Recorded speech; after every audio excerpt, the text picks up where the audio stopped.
عزیز طلباء و طالبات، آداب۔ آج کے اس لیکچر میں آپ کا خیر مقدم ہے۔ آج کے لیکچر کا عنوان ہے صبرس کی تمثیل نگاری۔ تمثیل ایک ادبی اصطلاح ہے جسے انگریزی میں الگوری کہتے ہیں۔ یہ لفظ یونانی علم بلاغت کی اصطلاح سے لیا گیا ہے۔ الگوری دراصل دو یونانی لفظوں کا مرکب ہے، ایلوس اور ایگوریم۔ یہ دونوں لفظ مل کر الگوری بناتے ہیں۔ ایلوس کے معنی دوسرے کے ہیں، جبکہ ایگوریم بولنے کے معنوں میں استعمال ہوا ہے۔ لہٰذا الگوری کے معنی ایک کہہ کر دوسری بات مراد لینا۔ انسائکلوپیڈیا بریٹانیکا میں درج ہے کہ تمثیل نگاری علامات اور اشارات کے ذریعہ ظاہر مفہوم کے علاوہ ایک مزید اور گہرے معنی کی طرف بالارادہ ترسیل کا نام ہے۔ اس طرح تمثیل نگاری کو اپنے مختلف تلازموں کے ساتھ ایک وسیع استعارہ کہا جا سکتا ہے۔ تمثیل دیو مالائی اور اخلاقی کہانیوں سے کہیں زیادہ وسیع اور پیچیدہ ہوتی ہے۔ جہاں مشابہت معقول ہو، وہاں تمثیل تخلیقی ہوتی ہے۔ تمثیل کا خصوصی اطلاق ادب پر ہوتا ہے، خواہ وہ مذہبی ہو یا غیر مذہبی۔ اسی طرح تمثیل کے ایک تعریف یوں بھی کی گئی ہے کہ تمثیل وہ ہے جس سے مشبہ ظاہر ہوتا ہے اور اکثر اوقات مشبہ بہ کو مبالغے کے پردے میں بیان کیا جاتا ہے۔ تمثیل کو ایک طویل استعارے کا نام بھی دیا گیا ہے۔ تمثیل میں کسی مبہم شے کو مجسم شکل میں پیش کرتے ہیں۔ تمثیل میں لازمی ہے کہ کردار مجسم ہو اور موجود بھی۔ جب تمثیل کو ادبی اصطلاح کے طور پر استعمال کرتے ہیں تو سیاق و سباق کی وجہ سے ہر چیز کے جو پیش کی جاتی ہے معنی حقیقت سے یکسر مختلف ہوتے ہیں۔ انسائکلوپیڈیا آف پوئٹری اینڈ پوئٹکس میں درج ہے کہ تمثیل ادب کی ایک اصطلاح ہے۔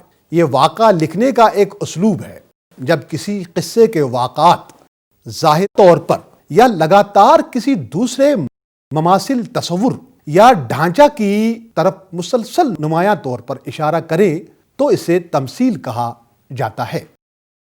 یہ واقعات تاریخی بھی ہو سکتے ہیں، فلسفیانہ بھی، یا مظہر قدرت کی صورت میں۔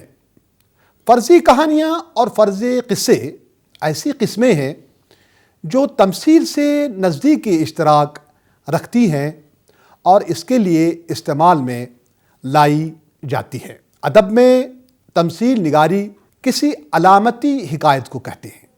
تمثیل ایک ایسی گہری معنویت کے پردے کے طور پر کام کرتی ہے جو ظاہری معنی کی تہ میں چھپے ہوئے ہوتے ہیں۔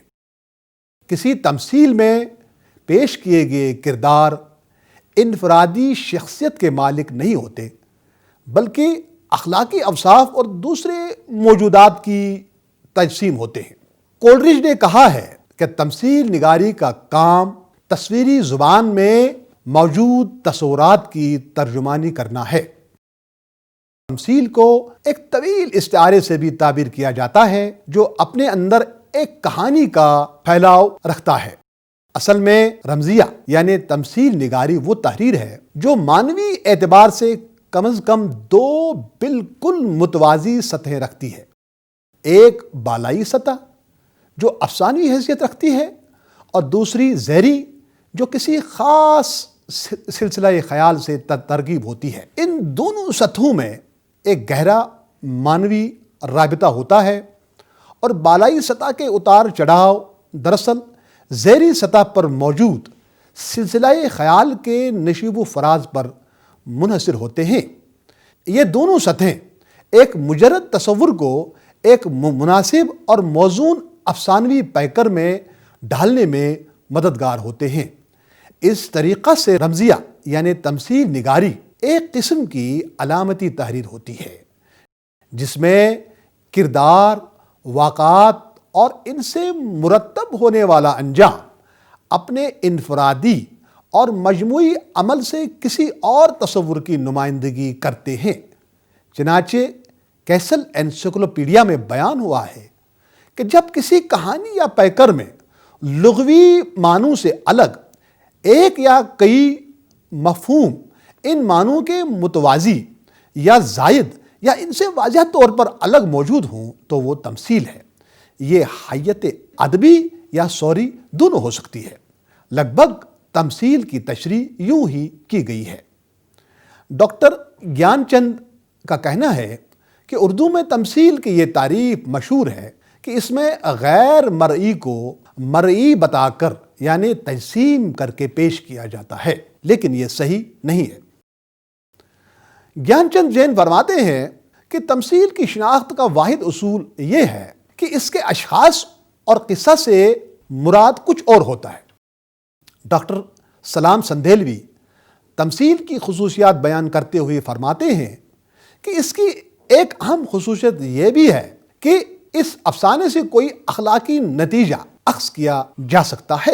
ڈاکٹر مسیو زمان بھی تقریباً ایسی ہی وضاحت کرتے ہیں۔ اس بات پر تقریباً سب متفق ہیں کہ تمثیل ایک سنت یا طرز اظہار ہے۔ یہ سلسلہ در سلسلہ واقعات اور طویل استعاروں کا مسلسل بیان ہوتا ہے جس میں پیچیدگی اور گہری معنویت ہوتی ہے اور ایک بات کہہ کر دوسری مراد لی جاتی ہے۔ تمثیل میں مرئی کو غیر مرئی اور غیر مرئی کو مرئی کے لباس میں پیش کیا جاتا ہے۔ کبھی کبھی حیوانات یا اشیاء کے ذریعہ بھی انسانوں جیسے خیالات اور تجربات کا بیان ہوتا ہے۔ تمثیل کے واقعات دو سطحوں پر حرکت کرتے ہیں۔ بالائی سطح جو بیانیہ یا افسانی نوعیت رکھتی ہے اور دوسری سطح جو کسی مخصوص سلسلہ خیال سے متعلق ہوتی ہے۔ ان دونوں سطحوں میں ایک گہرا معنوی ربط ہوتا ہے۔ تمثیل میں ایک مرکزی خیال ہوتا ہے جس کا مقصد زیادہ تر اخلاقی ہوتا ہے۔ قصہ یا بیان کے سارے کردار اور واقعات اس کی مطابقت میں بڑھتے اور پھیلتے ہیں۔ تمثیل کے واقعات، کردار اور قصے کی دونوں سطحوں پر بظاہر ابہام ہوتا ہے، مگر ایک معنی خیز مشابہت، اشارہ یا قرینہ بھی پایا جاتا ہے۔ بعض اوقات قصے کے آخر میں وضاحت بھی کی جاتی ہے۔ تمثیل کے کرداروں میں انفرادیت نہیں ہوتی بلکہ اجتماعیت ہوتی ہے اور سلسلہ مشابہت و مماثلت کی ایک کڑی ایک مرکزی خیال سے پیوست ہوتی ہے۔ تمثیل ایک خاص مقصد کے تحت لکھی جاتی ہے۔ عام طور پر یہ مقصد اخلاقی یا مذہبی ہوتا ہے۔ تمثیل میں کسی خاص اسلوب کی پابندی نہیں ہوتی۔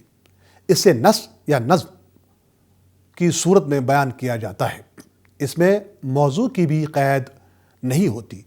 نور الحسن ہاشمی تمثیل نگاری کی ایک اور خصوصیت کی تعریف یوں کرتے ہیں، کوٹ، ایسے قصے کے کردار خواہ جاندار ہوں یا بے جان یا دیوی دیوتا وہی کام سر انجام دیتے ہیں جو ان کے نام سے مناسبت رکھتے ہیں۔ مثلاً کسی بادشاہ کا نام ہمت ہے تو ظاہر ہے کہ وہ بلند ہمت باتیں کرے گا۔ رقیب نام کا شخص عاشق کے حق میں رقابت سے کام لے گا، وغیرہ وغیرہ، انکوٹ۔ اب ہم صبرس میں تمثیل نگاری پر بات کرتے ہیں۔ صبرس اردو نثر کی پہلی کتاب ہے۔ وجہی نے اس کتاب کو گولکنڈہ کے والی عبداللہ قطب شاہ کی فرمائش پر 1635 میں تحریر کیا۔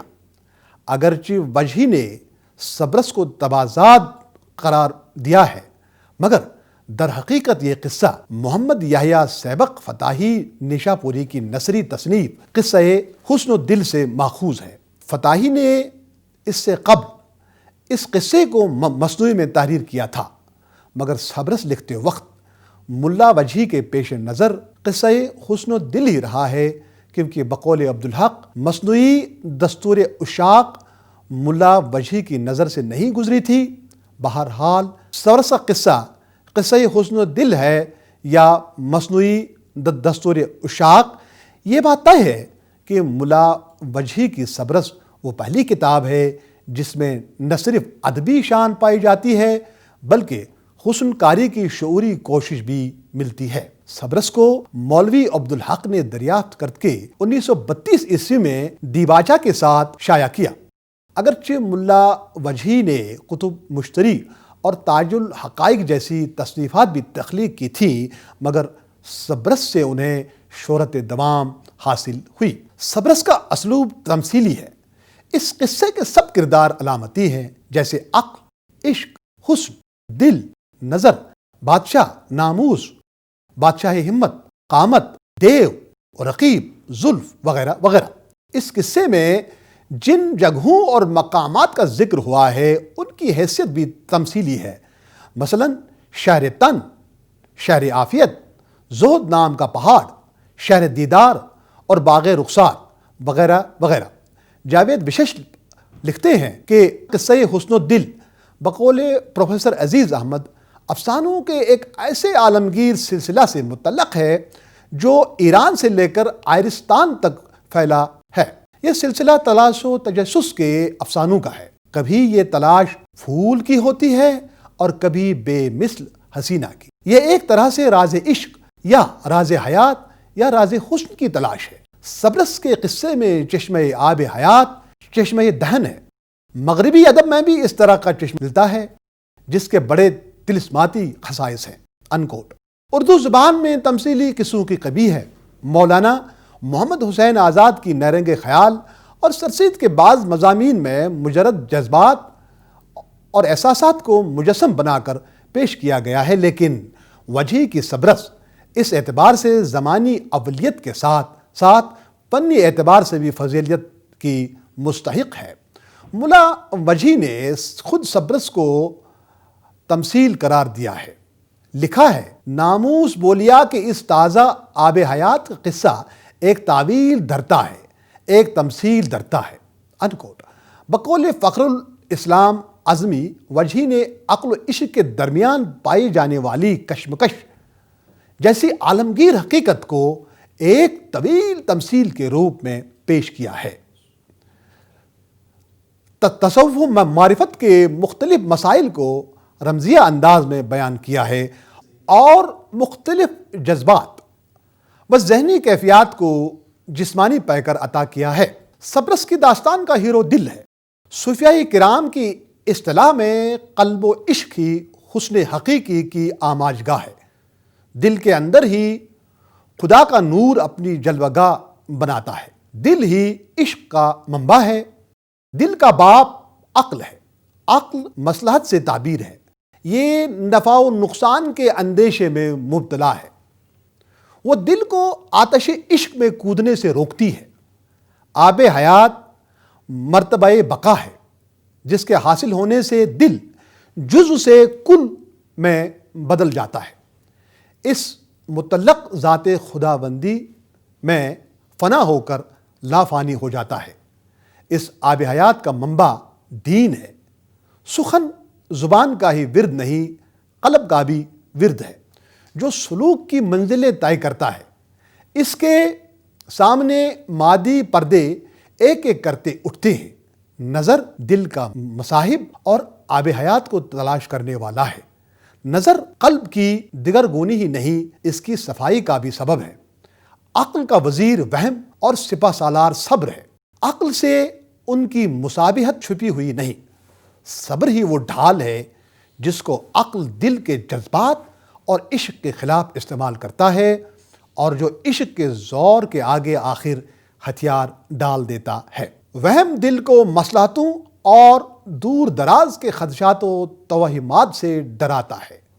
حسن کامل یا جلوہ خداوندی جس کو ہم آغوش ہونے کے لیے دل بیتاب ہو جاتا ہے اور جس کے لیے وہ فراق و ہجر کی خاک چھانتا ہے۔ عشق حسن کا باپ ہے، یعنی نور مطلق۔ اصل میں عشق اطاعت خداوندی ہے جس کے بغیر حسن کا وصال ممکن نہیں۔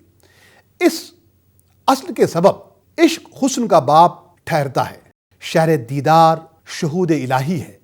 حسن کی سہیلی زلف ہے جو اللہ کی رسی کا استعارہ ہے اور اس کے بغیر شعور حضرت الہی تک رسائی ممکن نہیں۔ وفا دراصل اطاعت میں استواری کا ہم معنی ہے، یعنی کرم خداوندی یا توفیق الہی جس کے بغیر عشق کامیاب نہیں ہو سکتا ہے، حسن کی دوسری سہیلی خال ہے جو سواد الوجود ہے۔ حسن کی دائی ناز ہے، ناز ہر حسن کا خاصہ ہے۔ حسن کی تربیت ناز کے زیر سایہ ہوئی، ناز نہ ہو تو حسن عاشقوں کو آزمائش میں کیسے ڈالے۔ قامت صراط مستقیم ہے جو سیدھی شاہراہ ہے۔ ہمت وہ قوت ایمانی ہے جس کی مدد سے نظر راہ حق حاصل کرتا ہے اور جو دل کو حسن سے ملاتی ہے اور عقل ٹھکانے آتی ہے۔ اس کے علاوہ بھی ان کرداروں کی تعویل کی گئی ہے، جیسے ڈاکٹر رفیہ سلطانہ نے ہمت کو فیض بتایا ہے اور غمزہ کو عین لطف حق جس سے سالک کو عرفان حاصل ہوتا ہے۔ اسی طرح وہم کو نفس وحشت افروز اور رقیب کو نفس بتایا ہے۔ رقیب دراصل شیطان ہے جو سالک کو عشق پر آگے بڑھنے سے روکتا ہے اور گمراہ کر دیتا ہے۔ ڈاکٹر رفیہ سلطانہ نے غیر کو ابلیس سے تعبیر کیا ہے، یعنی غیر نفس امارہ ہے جو دل کو لاہ و لاب کی کشش سے حسن کامل سے ملنے سے روکتی ہے۔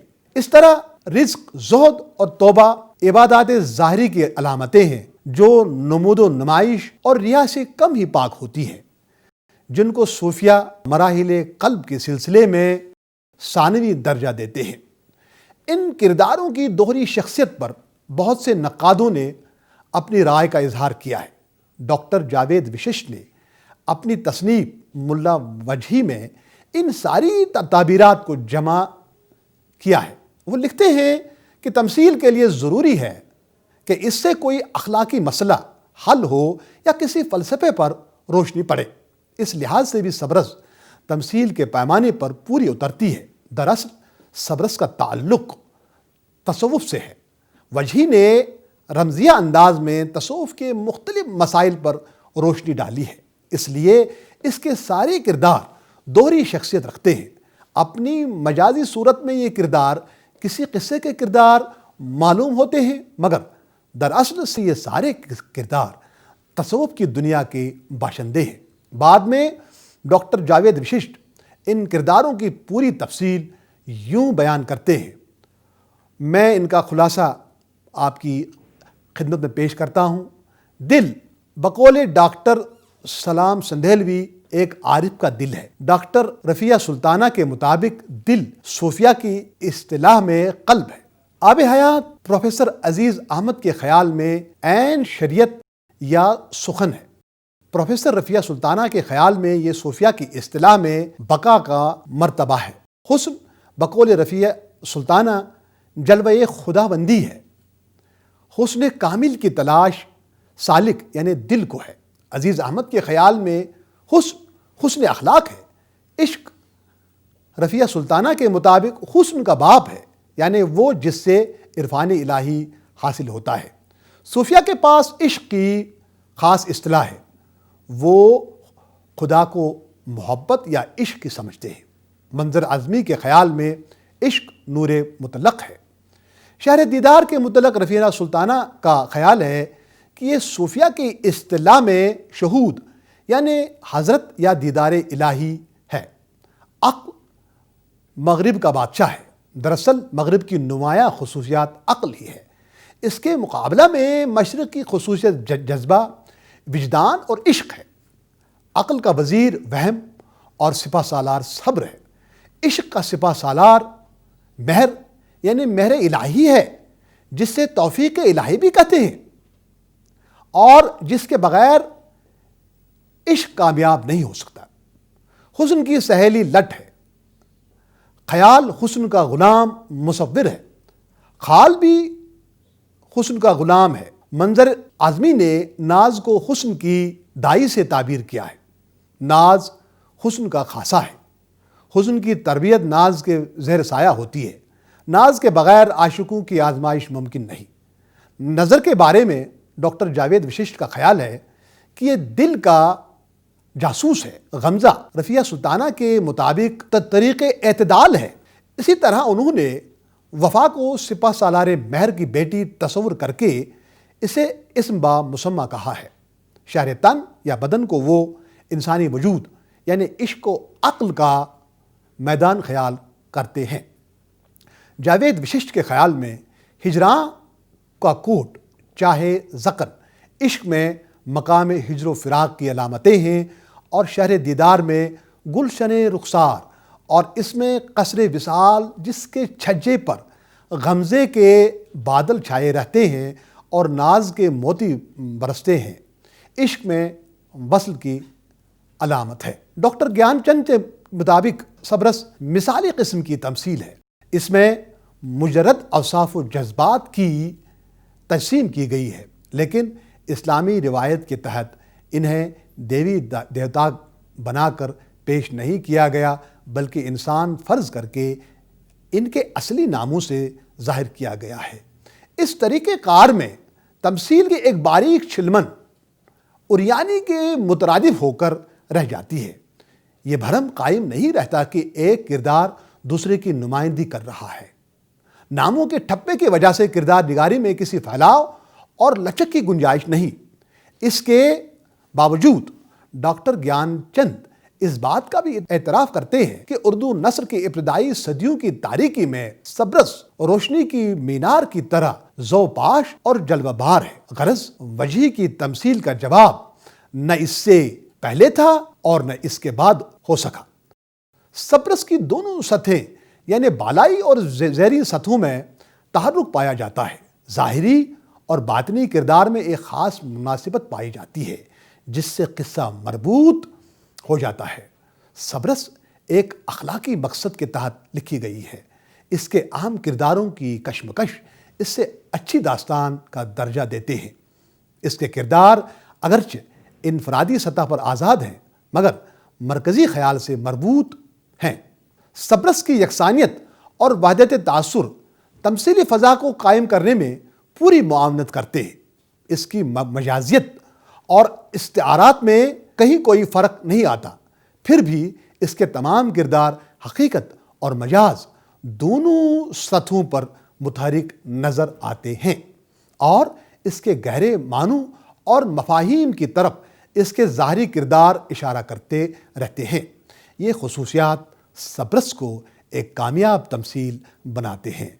فخر الاسلام اعظمی لکھتے ہیں کہ صبرس میں پند و موعظت کی بھرمار سے اس کے مجموعی تاثر میں کمی پیدا ہو گئی ہے، اور بعض مقامات پر بے لطفی کا احساس ہونے لگتا ہے جو فن داستان کے بنیادی مقصد کے خلاف ہے۔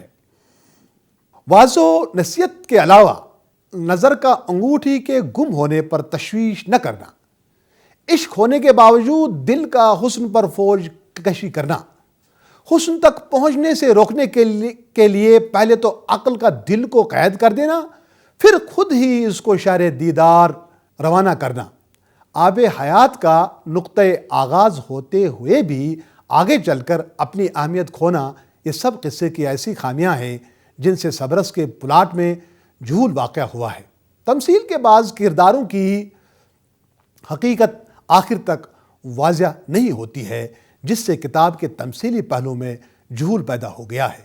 ان سب اعتراضات کے جواب میں فخر الاسلام یوں لکھتے ہیں، کوٹ: ہم وجہ کی صفائی میں اتنا کہہ سکتے ہیں کہ ترسیل کے اس المیے کی ساری ذمہ داری وجہ کے سر رکھنا قرین انصاف نہیں۔ قاری اور فنکار کے درمیان پائے جانے والے رشتے کو استوار رکھنے میں قاری کی بھی کچھ ذمہ داریاں ہوتی ہیں۔ اگر قاری صبرس کے کرداروں کی شخصیتوں کے چہرے پر پڑے ہوئے مجاز کے پردے ہٹا کر ان کے نہا خانوں میں جھانک کر دیکھے تو صرف چند کرداروں کو چھوڑ کر کسی بھی کردار کی شخصیت مجہول نظر نہیں آتی۔ وجہ نے نفسیاتی اور متصوفانہ علامتوں کے ذریعہ جس طرح عقل و دل کی کشمکش اور روحانیت و مادیت کے درمیان پائے جانے والی آویزش کی عکاسی کی ہے، وہ بے جان کرداروں کو جس طرح جسمانی پیکر عطا کر کے مکمل کرداروں کی حیثیت سے پیش کیا ہے، وہ وجہ کی فنکارانہ بصیرت کا واضح ثبوت ہے انکوٹ۔ اسی کے ساتھ آج کے اس لیکچر کا وقت ختم ہو جاتا ہے، ہمیں اجازت دیجیے، آداب۔